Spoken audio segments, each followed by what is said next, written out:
Hello dear learners, कैसे हैं आप सब। आई होप आप सब लोग बढ़िया होंगे, मज़े में होंगे, प्रिपरेशन आपकी बढ़िया चल रही होगी। फर्स्ट ऑफ ऑल मैं कहना चाहूँगा थैंक्स फॉर द अप्रिसिएशन। बहुत सारे कमेंट्स आते हैं और कहीं ना कहीं कमेंट्स ही हैं जो मोटिवेट करते रहते हैं और हम टाइम टू टाइम आपके लिए वीडियोस लेके आते रहते हैं। तो स्पेशली वीडियो मैं बना इसीलिए रहा हूँ क्योंकि आप बहुत अप्रिशिएट कर रहे हैं, आपको वीडियोज़ पसंद आ रहे हैं। सो आज जो हम वीडियो में कवर करने वाले टॉपिक वो है अगेन सब्जेक्ट जो हम पढ़ रहे हैं वो है B401 education in contemporary Indian society.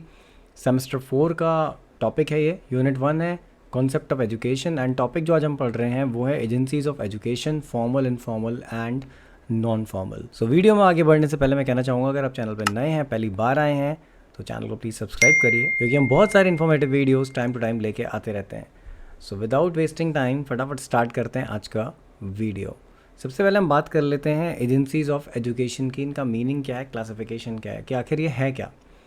So meaning कहता है education is a social process the social group और organisation of which an individual is a member he takes part in the social consciousness and as a result of his interaction his behaviour is influenced. यानी होता क्या है कि हम सब एक society का पार्ट है। तो जो एजुकेशन है वो क्या है, सोशल प्रोसेस है। और इस सोशल ग्रुप में यानी कि जब सोसाइटी में हम इंटरेक्ट कर रहे हैं, लोगों से मिल रहे हैं, तो कहीं ना कहीं हमारा जो बिहेवियर है वो क्या हो रहा है, इन्फ्लुएंस्ड हो रहा है, जिससे कि अल्टीमेटली हमारे बिहेवियर में भी चेंज आता है। These social groups or organization that takes forward the educational process are called agencies of education। और यही social groups या organization जो education को आगे लेके जा रही हैं, इनको agencies of education बोला जाता है। Society has established some institutions to maintain continuity of life। For the continuity and development of its life, society counts upon education। तो अब होता क्या है भाई, एजुकेशन मतलब दोनों की दोनों चीज़ें एक दूसरे से इंटरलिंक्ड है, इंटरडिपेंडेंट है। एजुकेशन सोसाइटी पे एंड सोसाइटी एजुकेशन पे। Society has developed a number of specialized institutions to carry out the function of education। These institutions are known as agency of education।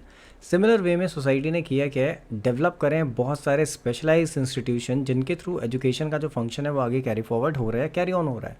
और इन्हीं इंस्टीट्यूशंस को कहा जाता है agency of education. According to this definition of agencies of education, family, community and all large small organization in the state are agencies of education. तो इस definition के हिसाब से चाहे वो फैमिली हो, चाहे वो कम्युनिटी हो, सोसाइटी हो, जितने भी बड़ी या छोटी ऑर्गेनाइजेशन हैं स्टेट में, कंट्री में, वो सारी की सारी जो हैं एजुकेशन की एजेंसीज हैं। The education department in school are such agencies of the state which have been constituted for the education of children, youth and adult. और यहाँ पे क्या है कि जो आपका एजुकेशन डिपार्टमेंट है वो भी एक टाइप से एजेंसी की तरह वर्क करता है, स्कूल भी एक एजेंसी की तरह ही वर्क करते हैं। दे आर ऑल्सो एजेंट्स जो कि एजुकेशन को प्रमोट कर रहे हैं। और ये किसकी एजुकेशन को प्रमोट कर रहे हैं, ये चिल्ड्रंस को एजुकेट करते हैं, यूथ को करते हैं और एडल्ट्स को करते हैं। Some educationist consider libraries, playground, reading rooms, newspapers, magazines, radio, television and films to as a agency of education. और यहाँ पर क्या है कि अगर हम कुछ एजुकेशनिस्ट की बात करें जिन्होंने एजुकेशन के फील्ड में वर्क किया हुआ है, वही कहते हैं कि भाई लाइब्रेरी हो, चाहे वो प्लेग्राउंड हो, चाहे वो आपका रीडिंग रूम्स हो, न्यूज़पेपर्स हो, magazine, radio, television, movies, films, even आप ये जो यूट्यूब के थ्रू वीडियोस देख के सीख रहे हैं, तो यहाँ पे कहीं ना कहीं यूट्यूब भी क्या है, एक टाइप की एजेंसी है एजुकेशन जो प्रमोट कर रही है, या एक यूट्यूब चैनल जिस पे आप आके वीडियोस देख रहे हैं। फॉर एग्जांपल आप पीताम्बर एजुकेटर्स पे ये वीडियो देख रहे हैं, तो we are also acting like an agency of education, क्योंकि हम भी एजुकेशन को क्या कर रहे हैं, प्रमोट कर रहे हैं या इम्पार्ट कर रहे हैं। देन बात आती है classification of agencies of education की, कि आखिर एजेंसीज ऑफ एजुकेशन जो इनका क्लासिफिकेशन कैसे होता है। तो क्लासिफिकेशन में सबसे पहले आता है फॉर्मल एजेंसी। फॉर्मल एजेंसीज का मतलब होता है कि these are those institutions and organizations which are set up by society deliberately, यानी वेल प्लान्ड होता है ये, with the exclusive aim of imparting definite and readymade tidbits of knowledge in a specified time under the structured environment. यानी कि formal education या जो formal agencies होती हैं वो ऐसे इंस्टीट्यूशंस हैं, ऑर्गेनाइजेशंस हैं जिनको प्रॉपरली प्लान किया गया है, और वो क्या कर रहे हैं, एक करिकुलम लेके, एक सिलेबस लेके चल रहे हैं और उसके थ्रू वो नॉलेज को इम्पार्ट कर रहे हैं या लोगों को पढ़ा रहे हैं। There are well defined aim and objective, a specific curriculum, definite teachers and student, and a definite and fixed time and place in such agency। In short, everything or every aspect of educations are pre-planned और planned in advance. तो यहाँ पे क्या है कि जो formal agencies होती हैं उनमें क्या होता है, सारी चीज़ें वेल डिफाइंड होती हैं। टीचर्स, उनकी क्वालिफ़िकेशन, सब्जेक्ट जो पढ़ाना है वो, करिकुलम, वो सारी की सारी चीज़ें क्या होती हैं, बिल्कुल एग्जैक्ट होती हैं, बिल्कुल रेडीमेड होती है, रेडी होती हैं कि बस सीधे बच्चे को पढ़ाना है, सिखाना है, सारी चीज़ें। Such agencies includes school, colleges, universities etcetera. तो इसमें क्या होता है, जो स्कूल, कॉलेजेस, यूनिवर्सिटीज़ हैं वो इसमें आते हैं। अब एग्जाम्पल क्या है फॉर्मल एजुकेशन का, जैसे कि learning in a classroom, classroom में जो लर्निंग हो रही है वो फॉर्मल एजुकेशन है। School grading, certification, college, university degrees जो हैं वो भी इसका पार्ट है। Planned education of different subjects having a proper syllabus acquired by attending the institution. आप एक कॉलेज में जाते हैं, वहाँ पर प्लान्ड तरीके से आप एक सिलेबस को परस्यू कर रहे हैं, पूरा कर रहे हैं, कंप्लीट कर रहे हैं, एग्ज़ाम्स दे रहे हैं, वो भी एक फॉर्मल एजुकेशन का पार्ट है और वो फॉर्मल एजेंसी है। अब बात आती है इनफॉर्मल एजेंसी की, कि इनफॉर्मल एजेंसीज़ क्या होती हैं। सो इनफॉर्मल एजेंसीज़ में पहली चीज़ तो ये है कि informal agencies are those institutions that exercise a greater educative influence upon individual indirectly and ceaselessly throughout their life। तो इसमें होता क्या है कि इनका जो इम्पैक्ट होता है एक इंडिविजुअल की लाइफ में वो बहुत ज़्यादा होता है। They are called indirect agencies influencing the behaviour of individuals. तो इसमें क्या होता है कि ये एक टाइप से इनडायरेक्ट एजेंसीज होती हैं जो बिहेवियर इन्फ्लुएंस करते हैं किसी भी इंडिविजुअल का। Education is provided to individuals informally and unconsciously. These agencies lack all formalities, rules, systematization, pre-planning, premeditation or training. These agencies do not have any curriculum or definite teaching method। तो इनमें क्या होता है कि भाई education जो इसके through मिल रही होती है वो इनफॉर्मल तरीके से मिल रही होती है, वहाँ कोई फॉर्मेलिटी नहीं होती। जैसे स्कूल कॉलेजेस में एक सिस्टम होता है, यहाँ पे सच कोई सिस्टम नहीं होता, सिस्टमेटाइजेशन नहीं है, साफ लिखा है कि लैक है, रूल्स नहीं होते यहाँ पे कोई एग्जैक्ट। प्री मेडिटेशन का मतलब कि प्री प्लान्ड नहीं होता, कुछ भी सोचा नहीं होता है, मतलब बिना सोचे समझे चल रहा होता है, और ना यहाँ पे कोई फॉर्मल ट्रेनिंग होती है। इन एजेंसीज़ के साथ एक प्रॉब्लम और होती है कि इनका कोई डेफिनेट करिकुलम या टीचिंग मेथड भी नहीं होता। There are no particular place और लोकेशन फॉर इम्पार्टिंग एजुकेशन। इनकी कोई पर्टिकुलर प्लेस नहीं होती जहाँ पे, जैसे स्कूल कॉलेजेस में यानी फॉर्मल में तो क्या होता है एक प्लेस है जहाँ पर आप जाएंगे सीखेंगे, इनके लिए कोई प्लेस नहीं होती, जो यानी कि जो इनफॉर्मल एजुकेशन है।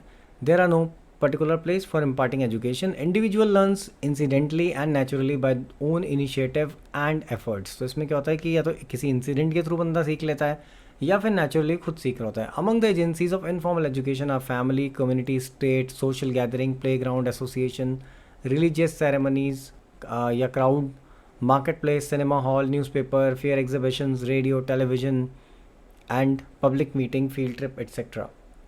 तो ये सारे इसके एग्जाम्पल्स हैं, यानी कि आप सिनेमा हॉल में जा रहे हैं, वहाँ पे आप हो सकता है लोगों के साथ इंटरेक्शन हो, वहाँ से कुछ सीख लें, मूवी से कुछ सीख लें, न्यूज़पेपर पढ़ के उससे कुछ सीख लें, मार्केट प्लेस में आपको सीखने को कुछ मिल जाता है। तो ये सारे इसके एग्जाम्पल्स हैं। एग्जाम्पल यहाँ पर भी दिए हैं जो कि और ज़्यादा डेफिनेट तरीके से हैं, जिसमें कि पहला आता है आपका teaching the child some basic such as numeric characters. आप उसे न्यूमेरिक कैरेक्टर्स बता रहे हैं, या कोई अपने बच्चे को खाना बनाना सिखा रहा है कि कैसे खाना बनाया जाता है या राइस कुक किए जाते हैं, कुछ भी XYZ, तो वो भी है। समवन लर्निंग हिज और हर मदर टंग, कोई अपनी मदर टंग सीख रहा है, यानी कि जो उनकी लैंग्वेज है वो सीख रहा है, तो अगेन दैट इज़ समथिंग जो कि इनफॉर्मल एजुकेशन का पार्ट है। और स्पॉन्टेनियस लर्निंग, जैसे कि मान लेते हैं फॉर एग्जांपल कि आप क्या कर रहे हैं, आपको सीखने को मिल जा रहा है, आप बैंक में जाते हैं और आपको वहाँ पे किसी से बैंक अकाउंट कैसे ओपन करना है ये चीज़ पता चल जा रही है, तो अगेन आप सीख रहे हैं उस चीज़ को, तो again it is a part of informal education. अब बात कर लेते हैं नॉन फॉर्मल एजेंसीज़ की। Non formal education refers to education that occurs outside the formal school system. School system से अलग हटके अगर एजुकेशन मिल रही है that is non formal. Non formal education is often use interchangeably with terms such as community education, adult education, life long education, second chance education. तो होता क्या है कि ये जो आपकी नॉन फॉर्मल एजुकेशन है इसके कई सारे नाम हैं। कई बार इसको कम्युनिटी एजुकेशन भी बोला जाता है, कई बार इसको एडल्ट एजुकेशन भी बोला जाता है, कई बार इसको लाइफ लॉन्ग एजुकेशन भी बोला जाता है, कई बार इसको सेकंड चांस एजुकेशन भी बोला जाता है। It refers to wide range of educational initiatives in the community ranging from home based learning to government scheme and community initiative.